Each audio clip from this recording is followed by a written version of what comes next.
Hi friends, welcome back to my channel. இன்னைக்கு நம்ம சேனல்ல நம்ம பார்க்க போறது ஒரு 2 kg அளவுள்ள பெர்ஃபெக்ட்டான Black Forest கேக் அப்படியே பேக்கரி ஸ்டைல்ல எப்படி பண்ண போறோம்ங்கறத பார்க்க போறோம்.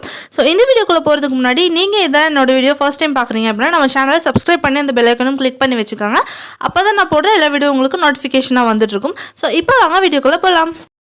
ஃபர்ஸ்ட் ஒரு க்ளீனான பவுல் எடுத்துக்கலாம். அதுல 1.5 கப் அளவு மைதா வந்து நான் ஆட் பண்றேன்.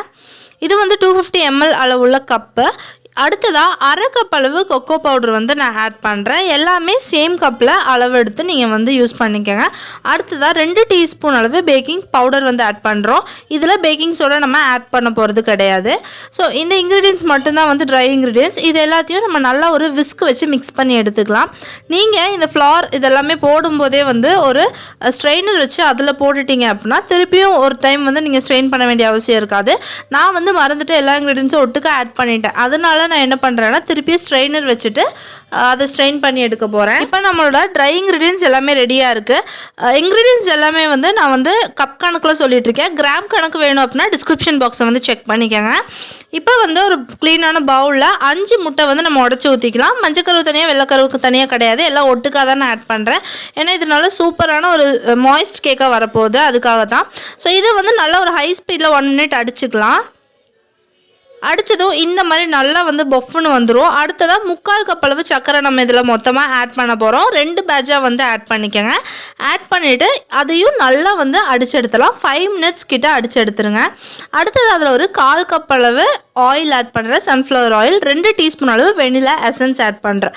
ஆட் பண்ணிட்டு இதை நல்லா வந்து நம்ம திருப்பியும் அடித்து எடுத்துடலாம். ஒரு நிமிஷம் மட்டும் ஹை ஸ்பீடில் அடித்து எடுத்துட்டோன்னா போதும். ஆயில் ஆட் பண்ண அப்புறமா ரொம்ப நேரம் போட்டு அடிக்கக்கூடாது. இப்போ வந்து நம்மளோட ட்ரை இன்க்ரீடியன்ஸ் எல்லாம் இருக்கு இல்லையா, அதை வந்து வெட் இன்க்ரீடியன்ஸோட ஆட் பண்ணிவிட்டு கட் அண்ட் ஃபோல்ட் மெத்தடில் வந்து நம்ம ஃபோல்ட் பண்ணி எடுத்துக்கலாம். இதுக்கப்புறம் நம்ம பீட்டர் ஆட் பண்ணக்கூடாது. கையில் அந்த ஸ்பேச்சுலா வச்சே வந்து நம்ம நல்லா வந்து கட் அண்ட் ஃபோல்ட் மெத்தடில் இது பண்ணி எடுத்துக்கலாம்.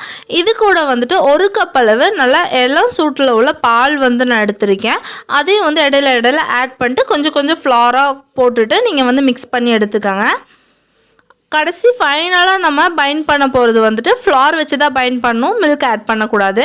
கடைசி பேட்சுக்கு முன்னாடி பேஜ்லேயே மில்க்கு வந்து ஃபுல்லாக வந்து முடிச்சிருங்க. 1 கப் அளவு பால். ஸோ இந்த அளவுக்கு கன்சிஸ்டன்சியில் நம்ம பேட்டர் இருக்குது. நான் இப்போ ஒரு 8 inch பேன் வந்து க்ரீஸ் பண்ணி எடுத்து வச்சுருக்கேன். பட்டர் பேப்பர்லாம் போட்டு இதில் நம்மளோட கேக் பேட்டர் வந்து ஊற்றிக்கலாம். அதனால் சூப்பர் சாஃப்ட் அண்ட் மாய்ஸ்டான கேக்கோட பேட்டர் வந்து பாருங்கள் சூப்பராக ரெடி ஆயிடுச்சு. இதை வந்து நம்ம ஓவனில் 180 டிகிரி செல்சியஸ் வந்து 10 மினிட்ஸ் நான் ப்ரீ ஹீட் பண்ணி வச்சுருக்கேன் ஓவனை. இப்போ 170 to 180 டிகிரி செல்சியஸில் 45 to 50 மினிட்ஸ் நம்ம இதை பேக் பண்ணி எடுத்தாச்சு. பாருங்கள் கேக் வந்து சூப்பராக பேக் ஆகி வந்திருக்கு. மேலே இருக்கிற டாப் வந்து நான் ஈவன் பண்ணிகிட்ருக்கேன். ஈவன் பண்ண அப்புறமா நம்ம வந்து இதை ஐசிங்க்கு வந்து ஸ்டார்ட் பண்ணிடலாம். நான் வந்து இதை 3 பீஸாக வந்து கட் பண்ணி எடுக்க போகிறேன். கேக் வந்து பாருங்கள் சூப்பர் சாஃப்டாக செம்ம மாய்ஸ்டாக வந்து வந்திருக்கு. ஸோ இதை வந்து நான் 3 பீஸாக வந்து இப்போ கட் பண்ணி எடுத்துட்டேன். இதுக்கு தேவையான விப்பிங் க்ரீம் வந்து பார்த்திங்கன்னா 1.5 கப் அளவு விப்பிங் க்ரீம் நான் எடுத்திருக்கேன். இதை வந்து நல்லா ஸ்டிஃப் பீக்ஸ் வர வரைக்கும் அடிச்சுக்கலாம். நீங்கள் சுகரில் விப்பிங் க்ரீம் எடுத்திங்கன்னா சுகர் ஆட் பண்ண வேண்டாம். நான் வந்து சுகர்லெஸ் தான் எடுத்திருக்கேன். அதனால வந்துட்டு விப்பிங் க்ரீமும் 1 டீஸ்பூன் அளவு வெனிலா எசன்ஸும் நான் ஆட் பண்ணியிருக்கேன். நல்லா ஸ்டிஃப் பீக்ஸ் வர வரைக்கும் அடித்து எடுத்துக்கலாம்.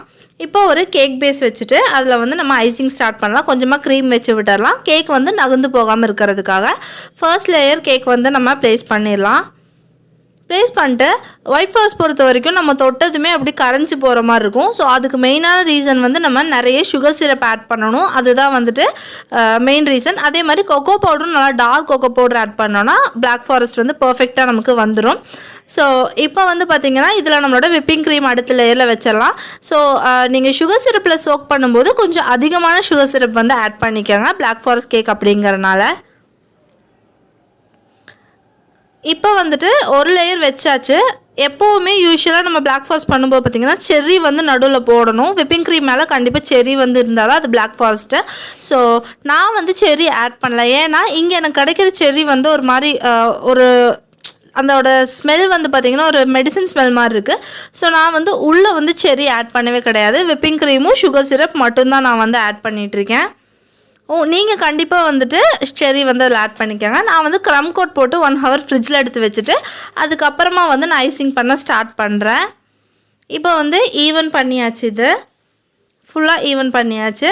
அடுத்ததான் நான் இங்கே கொஞ்சம் டார்க் சாக்லேட் ஷேவிங்ஸ் வந்து எடுத்திருக்கேன். இதை வச்சு நம்ம பிளாக் ஃபாரஸ்ட் கேக்கு டெக்கரேட் பண்ண ஆரம்பிக்கலாம். சைட்ஸ் எல்லாம் வந்து பார்த்திங்கன்னா ஃபுல்லாக நான் வந்து இந்த மாதிரி வந்து வச்சு விட்டுருக்கேன் பிளாக் சாக்லேட்டு, அதாவது டார்க் சாக்லேட். மேலேயும் அதே மாதிரி வந்து கொஞ்சமாக தூவி விட போகிறேன். இந்த சாக்லேட் வச்சு டெக்கரேட் பண்ணுறதுக்கு முன்னாடி கேக்கை கண்டிப்பாக ஒரு 1/2 hourலேருந்து 1 hour வந்து ஃப்ரிட்ஜில் செட் பண்ணி எடுத்துருங்க. அப்போ தான் நம்ம போடுற சாக்லேட்ஸ் வந்து நல்லா செட் ஆகும் அதில். ஸோ இப்போ வந்து பார்த்திங்கன்னா நம்ம ஃபுல்லாக வந்து டார்க் சாக்லேட்ஸ் போட்டு கொடுத்தாச்சு. இது மேலே சும்மா சிம்பிளான ஒரு டிசைன் வந்து நான் வச்சிட்ருக்கேன். விப்பிங் க்ரீம் பேலன்ஸ்னு சொல்லி அதை வச்சே வந்து நம்ம டிசைன் வச்சிடலாம்.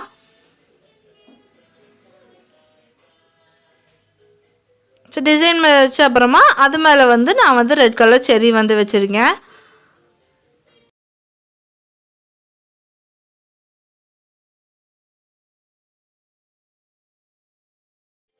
அவ்வளோதாங்க, நம்மளோட டேஸ்டியான பிளாக் ஃபாரஸ்ட் கேக் வந்து ரெடி ஆயிடுச்சு. ரொம்ப சூப்பராக ரெடி ஆயிடுச்சு. இதை இனி ஒரு 1 hour வரைக்கும் நம்ம ஃப்ரிட்ஜில் வச்சு செட் பண்ணிவிட்டு அதுக்கப்புறம் எடுத்து கட் பண்ணி சாப்பிட்லாம். அப்படியே பேக்கரி ஸ்டைலில் ரொம்ப ரொம்ப டேஸ்டியாக இருந்துச்சு. கண்டிப்பாக பிளாக் ஃபாரஸ்ட் கேக் வந்து நீங்கள் செய்யணும் அப்படின்னு நினச்சிங்கன்னா இந்த ரெசிபி வச்சு ட்ரை பண்ணி பாருங்கள். ரொம்பவே நல்லா வரும், ரொம்ப டேஸ்டியாக இருந்துச்சு. கண்டிப்பாக ட்ரை பண்ணி பாருங்கள். அதே மாதிரி நம்ம சேனலில் இனியும் ஒயிட் ஃபாரஸ்ட் கேக், அப்புறம் மேங்கோ கேக், பைனாப்பிள் கேக், எல்லா கேக், நிறைய கேக் ரெசிபிஸ் வந்து நான் அப்லோட் பண்ணியிருக்கேன். ஸோ அந்த வீடியோஸ்லாம் நீங்கள் இன்னும் பார்க்கல அப்படின்னா கண்டிப்பாக நம்ம சேனல் கிளிக் பண்ணுங்கள். இல்லைனா டிஸ்கிரிப்ஷனில் நான் வந்து லிங்க்ஸ் எல்லாத்தோடதும் நான் இது ப்ளேஸ் பண்ணிடுறேன். ஸோ அதை கிளிக் பண்ணி நீங்கள் வீடியோஸ் எல்லாம் பார்த்துக்கலாம். ஸோ அவ்வளோதான் இந்த வீடியோ. ஸோ இந்த வீடியோ உங்களுக்கு பிடிச்சிருந்து அப்படின்னா கண்டிப்பாக நம்ம சேனலுக்கு லைக் பண்ணி, ஷேர் பண்ணி, சப்ஸ்கிரைப் பண்ணுங்கள். அந்த பெல் ஐக்கனையும் கிளிக் பண்ணி வச்சுக்கோங்க. அப்போ தான் நான் போடுற எல்லா வீடியோவும் உங்களுக்கு நோட்டிஃபிகேஷனாக வரும். இனி ஒரு நல்ல ரெசிபி வீடியோவோட உங்களை வந்து நான் மீட் பண்ணுறேன். அண்டில் தென் டேக் கேர், பாய், தேங்க்யூ.